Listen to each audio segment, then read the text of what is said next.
Artificial intelligence. It's a new word for me, probably. It's not a new word for you.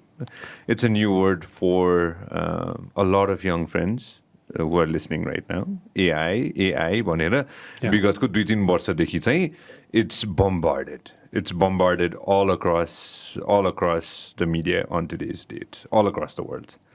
Could you explain to at least people who are listening right now, हजुरको लागि चाहिँ what was AI back in the late 2020 beginning of this century, भनौँ न हैन, when you got exposed to this term called artificial intelligence?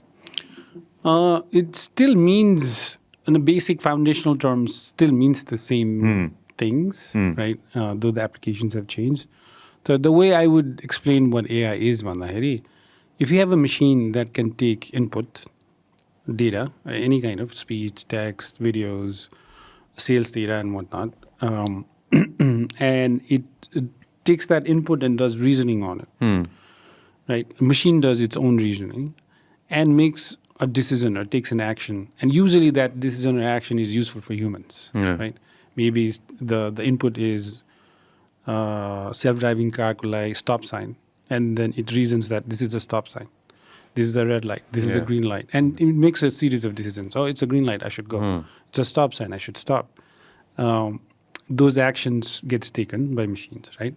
So that process of having machines being able to make decisions based on input and where those decisions are useful, I would call that AI. How was it back in the day? In early 2000. Early 2000s.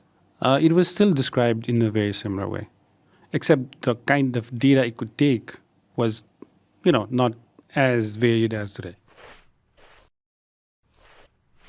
तपाईले हाम्रो clip एकदमै enjoy गर्नुभयो होला। अब पुरै video हेर्नको लागि चाहिँ युट्युबमा सब्स्क्राइब गर्न नबिर्सिनु होला।